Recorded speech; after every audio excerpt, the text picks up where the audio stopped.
नमस्कार साथियों।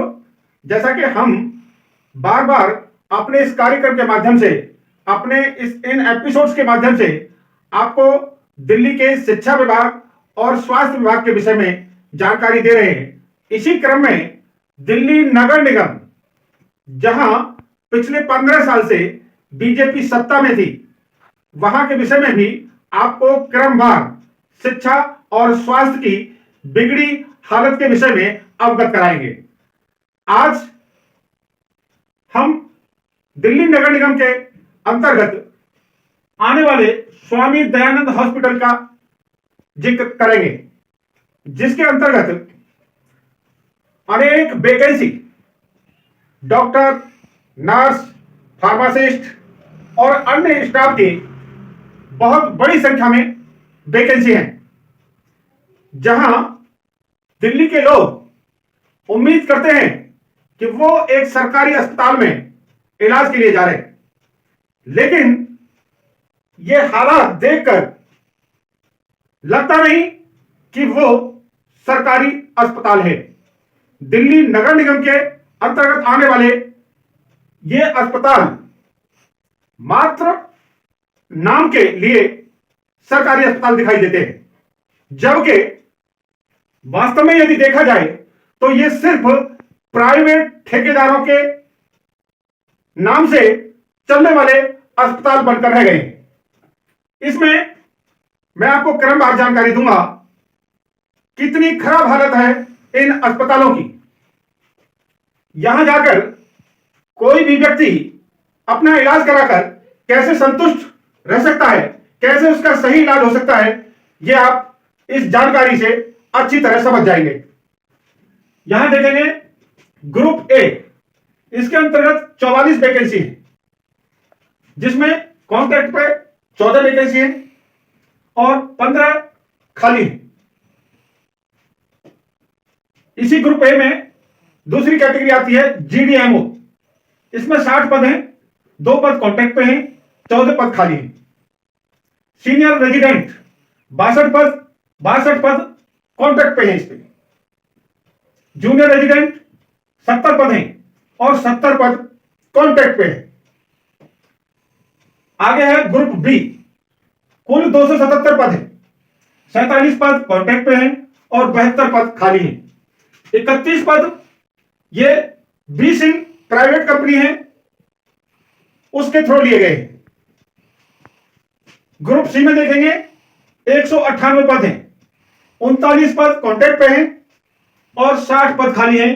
35 पद बेसिल कंपनी है प्राइवेट, उसके थ्रू लिए गए।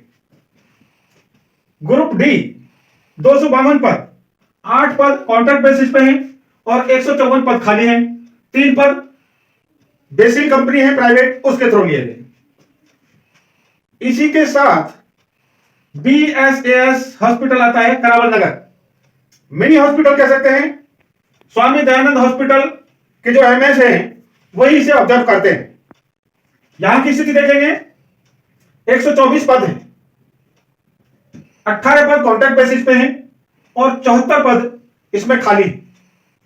7 पद बेसिल प्राइवेट कंपनी है, उसके थ्रू लिए गए। अब यहां देखने वाली बात यह है कि इसमें रेगुलर कितने पदों पर तैनाती की गई है। जो टोटल वैकेंसी है वो 963 है, 260 कॉन्ट्रैक्ट बेसिस पे हैं और इधर 76 बेसिक प्राइवेट कंपनी है, उसके थ्रू लिए गए। ये 260 और ये 76 ये पद भी खाली हैं। ये प्राइवेट ठेकेदार हैं जो हर साल के बाद, हर 1 साल के बाद ठेका लेते हैं और नई भर्ती करते हैं, उसमें रिश्वत लेते हैं बेरोजगारों से 50-40 हजार रुपए एक एक व्यक्ति से। ये प्राइवेट ठेकेदार रिश्वत लेकर अपनी मनमर्जी से नियुक्ति करते हैं, जिसमें पूरा सपोर्ट होता है वहां मौजूद एमएस का और एमसीडी के बड़े अधिकारियों का। इसमें 389 पद, 389 ये पद पूरी तरह से खाली है। यहां टोटल की बात करें 963 है और ये कुल मिलाकर तीनों संख्या 725 हो जाती है, यानी 725 पद खाली हैं। हर एक साल के बाद में 260 और 76 पद ये जो है भरे जाते हैं। तो इसमें कुल मिला के जो रेगुलर बेसिस पे जो काम कर रहे हैं वो मात्र 238 है। यह गहनता से जांच का विषय भी है। एमसीडी को जहां मोस्ट करप्ट डिपार्टमेंट नाम दिया गया, वो यूं ही नहीं दिया गया। ऐसे उदाहरण आरटीआई के थ्रू हमें ऑन रिकॉर्ड मिलते हैं, जहां भ्रष्टाचार की बात होती है उस पर कोई सुनवाई नहीं होती। 15 साल से यहां बीजेपी सत्ता में काबिज थी। क्या यह स्थिति किसी भी क्षेत्रीय नेता से छिपी रह गई होगी? नहीं, ये सब भ्रष्टाचारी गतिविधियों के चलते अनदेखी करते रहे। हमने इससे पहले दिल्ली के अस्पतालों की जानकारी दी है, कितना बुरा हाल है वहां। यह देश की राजधानी, जिसमें सरकारी अस्पतालों में डॉक्टर नहीं, स्पेशलिस्ट नहीं, फार्मासिस्ट नहीं, नर्सिंग स्टाफ नहीं, वहां सुविधा की जो बात की जाती है प्रचार के माध्यम से पब्लिक को सिर्फ गुमराह करने के लिए, वो छिपी नहीं रह सकती। RTI right to information Congress party का बनाया हुआ कानून है। साथियों, मैं आप सभी से आग्रह करता हूं कि आप इस आरटीआई एक्ट के तहत ये सभी मूलभूत जानकारी जानने का प्रयास करें और इन बहरूपीय भ्रष्ट नेताओं को अपने क्षेत्र में आने पर इनसे सवाल करें कि ये जो हालत इन अस्पतालों की है, आखिर ऐसा क्यों? ये देश की राजधानी है, तुम लोग कब तक जनता को गुमराह करोगे? शिक्षा के क्षेत्र में हमने बताया और आगे भी बताते रहेंगे।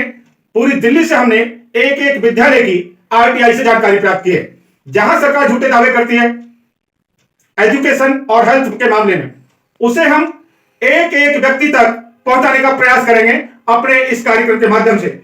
अभी ये निगम का पहला अस्पताल है जिसके बारे में हमने विस्तृत जानकारी दी है। आगे अन्य अस्पतालों की भी पूरी जानकारी देंगे। धन्यवाद, नमस्कार, जय हिंद।